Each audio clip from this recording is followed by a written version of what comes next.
Our oceans, our water, our food, our fields. There is so much around us that is polluted. Well, let's talk about something that we don't know. Hello and welcome. I'm Sadhika Tiwari and you're watching Eco India. While so many of us, almost all of us, actively contribute to polluting our planet, there is very little that we all do to reduce this pollution. And well, knowing is the first step towards doing. So let's dive into today's episode and know more about what can be done to reduce this pollution. Traditional prints are always so colorful and detailed and so beautiful. I mean, who doesn't love them? But there is also a downside to traditional dyeing and printing, and that is water pollution. In fact, the textile industry across the world is water intensive, and that is a major problem. But is there no way that we don't waste so much water and can still get these beautiful prints? Well, let's head to the textile hub of India's western state of Gujarat in Baroda to find out if this is possible. Pretty colourful textiles, made in India. On the flip side, dirty effluent. Textile production contributes to roughly 20% of global water pollution, especially through dyeing and finishing processes. India has been suffering from a severe water crisis for years now, not only due to climate change, but also as a result of the overuse of water. Okay, we need to understand that conventional dyeing and printing is water intensive. Indian authorities are trying to counter the problem. Environmental regulations increasingly demand zero liquid discharge, meaning companies are being asked to avoid discharging their wastewater beyond the site boundaries of their factories. Sounds good, but what is the reality? India's state of Gujarat has over 1,500 medium and large textile companies, making it one of the world's largest textile hubs. But time and again, companies discharge their wastewater untreated into the rivers, as water purification technologies make production more expensive and reduce profits. A company in Gujarat's Vadodara city is doing things differently. Bodhi, a homegrown enterprise of embroiderers, dyers and artisans, recycles all of its wastewater. We are also certified at what they call a zero discharge unit. A zero discharge unit means that we do not discharge any of our wastewater, that all our wastewater is recycled within our own workshop. And the result that we get out of these practices is water that is good enough to recycle in my own unit, but it's actually also good enough to discharge in the open ground or use for irrigation. Bodhi treats all of its wastewater naturally. Co-founder Pradeep Sinha demonstrates Bodhi's primary treatment of textile wastewater, the flocculation process, which uses lime and alum. You can already see, if you come up close, that flocks are starting to form, and very soon they will settle down to the bottom. Here, flocks are formed. They are big clusters of particles. The alum and lime solution helps the particles clump together. The bigger the cluster, the easier it is to remove them. Here you can see the sludge settled at the bottom. The water on top is more or less clear. If it is left for more time, it will become crystal clear on top. These canna plantations are not ornamental. They carry out a vital filtration process and can even remove heavy metals. The canna plant per se is not doing anything. The roots of the canna plant are the ones that host the bacteria. As the water passes through this organic layer, it hits a sand bed and then a pebble bed and gets filtered. So any suspended particles that are left in the water are trapped in the filters. Recycling wastewater is one way to reduce water pollution. But the method chosen for fabric printing can reduce the amount of wastewater in the first place. Gujarat-based specialty chemicals company Zydex has replaced conventional reactive printing with a more sustainable alternative, printing with pigment. Here, instead of transferring dyes directly onto fabrics, pigment pastes are printed onto them and then cured. The advantages? Minimal water consumption, no post-processing and no effluent stream. And through Apricon, its latest printing innovation, the company says it has overcome the disadvantages usually associated with pigment printing. This is a pigment-based printing solution, but for the first time, we are matching the performance of reactive printing. Now, this could be related with respect to the feel of the fabric at the end of the production cycle. It could be with respect to the washing resistance, and it could be also with respect to the rubbing resistance. Zydex's technique reportedly helps it save 75% of the water typically used in reactive printing, and its energy consumption has decreased by 55%. At Bodhi, recycling an average of 1,000 liters of water each day has helped it keep its commitment to using about 1/3 less water than industry standards. So like the biological solutions that both Zydex and Bodhi has come up with, does help in mitigating the problem of water pollution. Though small, it may appear very small, but it is a practical solution, which of course with the commitment and proper monitoring and assessment, it can be made into a model which can be replicated. And Bodhi's harvesting of rainwater for production may ultimately be worth replicating. This soft water contains fewer minerals than groundwater, resulting in more consistent colors that don't wash out so easily. If asked to think about the most dangerous type of waste in the world, I'd certainly think of nuclear waste. There are about 450 nuclear power plants across the world and 23 here in India. And in fact, the Indian government has said that they plan on increasing the power generation capacity of these power plants. They also claim that these power plants are clean and environment friendly, which is also crucial for India to meet its carbon net zero targets. But these power plants also generate radioactive waste, which, when not managed properly, can prove to be lethal, which has also been reported in several reports that we've seen. But Finland has found a solution for its nuclear waste, and in this solution there might be several learnings for the rest of the world. So we've arrived at minus 437 meters underground. We're inside the only final storage facility for spent nuclear fuel in the world. There's going to be basically no danger within the next hundreds of thousands of years. This tunnel deep underground is supposed to be the game changer for nuclear waste. There are 250,000 tons of nuclear waste just lying around across the globe, in some cases leaching toxins into the environment. And nobody really knows exactly what to do with it yet, except for the Finns. So how did they do it? Wow. And does this mean we've solved the nuclear waste problem once and for all? When I first heard that the Finns were building a nuclear waste deposit site, I thought it was going to be in the middle of nowhere, like in the Arctic Circle. But no, it's actually just a 3-hour car ride away from Helsinki. In a municipality of almost 10,000 people called Eurajoki, which also happens to be home to Europe's largest nuclear reactor. The municipality actually bid to host the site and was selected from 4 possible locations. Construction started in 2004, right next to the power plant. Sounds quite straightforward, doesn't it? But it's actually really remarkable that this happened. Because a final disposal facility for spent nuclear fuel has to keep highly radioactive waste from leaching into the environment for a couple of 100,000 years. To put that into perspective, a couple of ice ages will have come and gone in that time. That needs decades of discussions, planning, and careful selection of sites, and a feat of engineering. Other countries with nuclear power plants have also been looking for their own permanent storage sites, but nobody has even started construction anywhere else.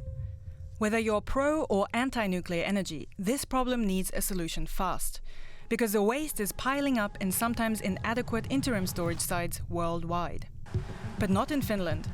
After decades of research and construction, the site called Onkalo, cave or hole in Finnish, is about to start operating in the next few years.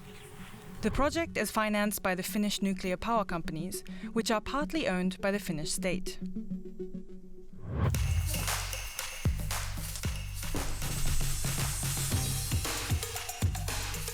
And we're ready to go. The trip down takes almost a quarter of an hour. So we've arrived at minus 437 meters underground. Oh my God. Yeah, it definitely feels like a cave. All around us is crystalline bedrock, a mixture of granite and a rock called migmatite. And that's the first key to why this place was chosen to store the nuclear waste. The age of the rock is almost 2 billion years. It's rather unfractured, rather dry. You know, we don't have a lot of groundwater movements in here. Antti Joutsen is the head geologist at the company responsible for the facility. The host rock needs to be unworthy in a sense that there is no economical things that future generations would like to dig out from the rock. But finding the right rock is just the first step. Because nuclear waste is unlike any other waste. There are three main types: low-level, intermediate, and high-level waste. Low-level waste is usually stuff that came into contact with radioactive material, like protective equipment, filters, or medical waste. Intermediate waste is equipment used in nuclear plants or weapons production, like pipes or insulating material. This can stay radioactive for a couple of hundred years. They are decontaminated and disposed of in low-level waste sites under or overground. Up to 99% of all nuclear waste falls into that category. The 1% of high-level radioactive waste is the most problematic one. That consists mostly of spent nuclear fuel rods, but it also includes waste from nuclear weapons production. Spent rods still contain lots of energy, enough to emit heat and remain radioactive for up to 1 million years. And that waste is sitting in cooling pools or in dry casks around the world. A total of over 250,000 metric tons, says the International Atomic Energy Agency. That's as heavy as 26 Eiffel Towers. And some of it is leaking radioactive material. Our best solution for handling it safely is burying it deep underground and leaving it to decay for a couple of 100,000 years until it isn't dangerous anymore. To prevent radioactivity from the rods from leaking in the meantime, it needs to be encased properly. In Finland, the spent fuel rods are sealed into 5 centimeter thick and around 5 meter high copper canisters. They are then transported underground with a hoist. Holes are drilled into the bedrock along very long tunnels. The canisters are then put into the holes, as in this demo drilling. Wow, that's so deep. You can hear my echo. Woo! Then the hole is filled up with bentonite clay, which is also used as cat litter and can absorb groundwater that might seep in and corrode the copper canister. And finally, the tunnel is backfilled with the same material and sealed with a 6 meter thick concrete slab, as you can see here in this demonstration tunnel. Those capsules or canisters are the most controversial part of the whole nuclear waste repository. The problem is what happens if the bentonite layer has defects or is damaged, and groundwater containing sulfide and hydrogen does reach the canister. Researchers have shown in multiple studies that copper could corrode and the canisters could fail much faster than the company in charge has calculated, possibly already in a time span of decades. Research on this is ongoing and the topic is highly debated in the scientific community. But the stance of the Finnish Nuclear Safety Authority and POSIVA is that the uncertainty isn't so high that it would pose a significant risk. And they stress that the canister is just one protective layer of many. Onkalo is meant to house all the future waste of Finland's existing nuclear power plants. Nor is it clear how future generations will be able to tell that radioactive waste is located here, or if it should be kept unmarked. But that's a question for another video. But even so, Finland is way ahead of most nations. Maybe because of their unique mentality. One role in there might be with the pragmatic mindset of Finnish people. There has been a kind of a mutual consensus that we need to take care of the wastes, not to leave them to the future generations. There has been very little opposition from the society. Even a small amount of nuclear waste can prove to be lethal if not managed properly, as we just saw. But we often feel that things like these are pretty harmless. Well, maybe a single one to a certain extent for sure, but when it's the millions of these across the globe everywhere, then they become very dangerous for the planet. So to find one such solution, today we are going to meet not a scientist, not a researcher, but a young girl who is doing something about this plastic waste that we all generate so casually. Off the coast of Chennai, scuba diver Arvind and his 9-year-old daughter are getting ready for a dive. The girl has an exceptional hobby. My name is Tharagai Aradhana. I am 9 years old. I am studying in the 4th grade. I clean up whether I am in the ocean or on the shore. I protect the oceans as well as the marine life within. I have collected 1,000 kilograms of plastic. Aradhana went on her first dive with her father and was surprised by what she saw. There are beautiful fish present and basically the same quantity of plastics. That made me realize that I needed to help pick up plastics. The oceans, the environment and the earth must be protected. That's when the thought popped up. The beaches, popular among tourists, have a lot of plastic garbage, mainly single-use items. If you observe carefully and walk for just 10 minutes, you will notice that there are more bottle caps than bottles. People dispose of the bottles, although they are aware. They tend to forget about the caps. Similarly, after eating sundal, many white plastic spoons are often discarded. That is the truth. Similarly, yellow bags we carry from home return with plastic-covered items despite efforts. The only solution to end this pollution is to stop it from being manufactured. Both the environment and marine life are impacted by the presence of this plastic waste. One day, as I was heading to Rameshwaram, we went diving. We spotted a dugong, also known as sea cow, trapped and dead in a net. Dugongs are rapidly declining in population. It's not just the dugong, all marine life is perishing due to nets and plastic. Seagrass beds, where dugongs graze, are important habitats for many marine species. These areas provide breeding and feeding grounds for various fish and invertebrates. By maintaining seagrass ecosystems, dugongs indirectly support the biodiversity of marine life.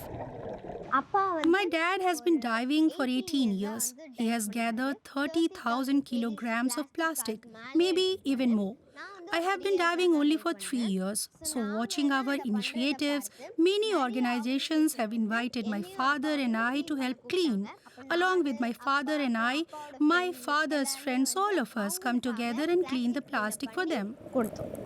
Arvind and Aradhana lead the weekly plastic cleanup efforts, with nearby volunteers showing keen interest in joining this mission, highlighting a growing community dedicated to environmental conservation. We conduct cleanup drives 3 days a week. We travel 5 to 6 kilometers into the ocean, as that's where the rocks are located. Wherever the rocks are located, plastic is inevitably caught around the rocks present in the area. Then we gather nets and plastics and bring them back to the shore. We dispose of the garbage properly to the corporation waste.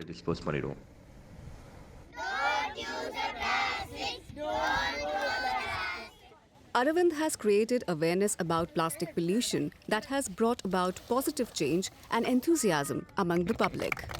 2-3 days after the storm, we go fishing. You can observe that whether we catch any fish or not, we always collect significant amounts of plastic. We collect enough plastic to fill an entire boat. We take the plastic caught in the net, store it at a spot on the shore, and hand it over to the person responsible for garbage collection. Roughly 50 to 100 people, including our community, have stopped throwing plastic into the ocean. Every year, Coastal communities contribute an estimated 1.1 to 8.8 million tons of plastic waste to the ocean. While we may not be able to clean the entire ocean, we definitely aim to hopefully clean at least 5 kilometers of it. We hope to succeed.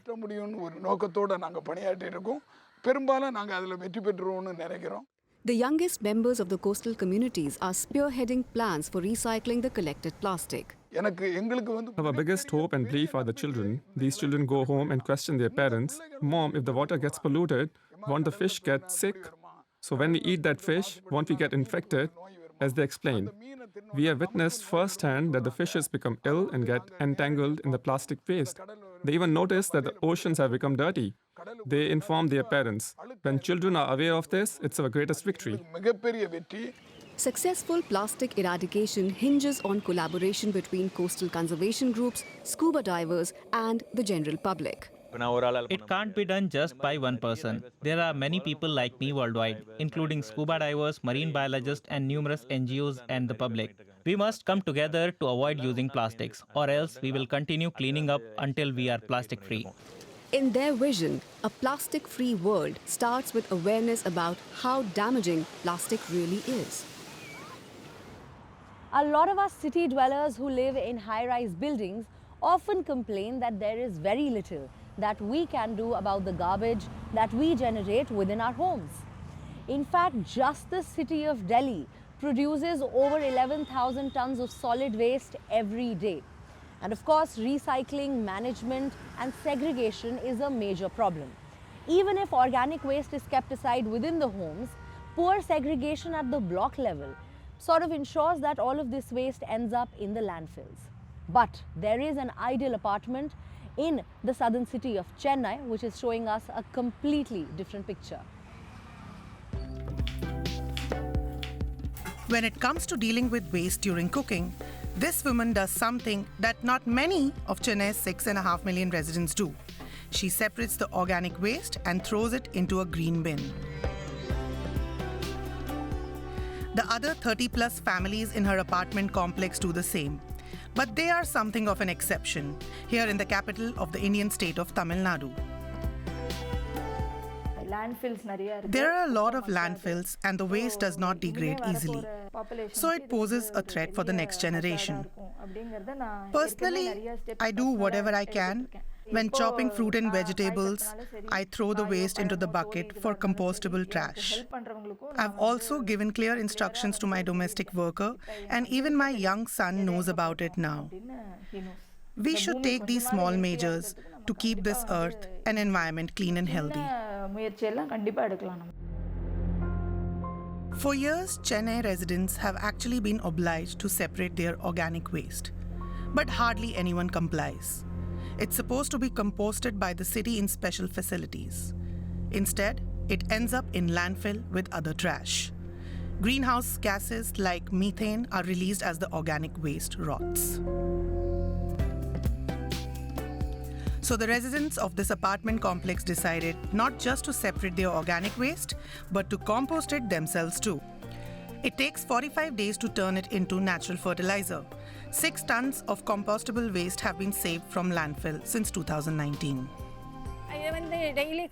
We collect the waste daily from both blocks in our residency. It's around 10 to 12 kilograms per day. So that's about 300 kilograms per month. By recycling in this way, we get 250 kilograms of fertilizer. We use it for our own garden plants and we give it to others who ask for it too. But even here, not everyone welcomed the project at first. When I first heard about this waste segregation procedure, I thought it was just unnecessary extra work. But later I realized the motive behind it. We are making use of this biodegradable waste. We can fertilize our own garden plants with it. We are not throwing any waste outside. If this is possible for our 36 flats, I hope that all the other apartments can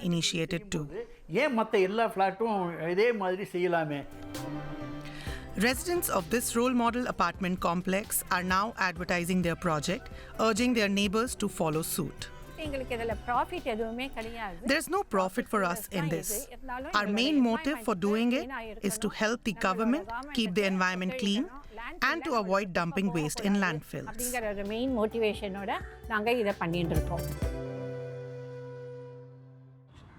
We need bigger solutions, but there are several smaller things that are neither cost intensive nor time intensive that we can do, and these things can seamlessly become a part of our lifestyle.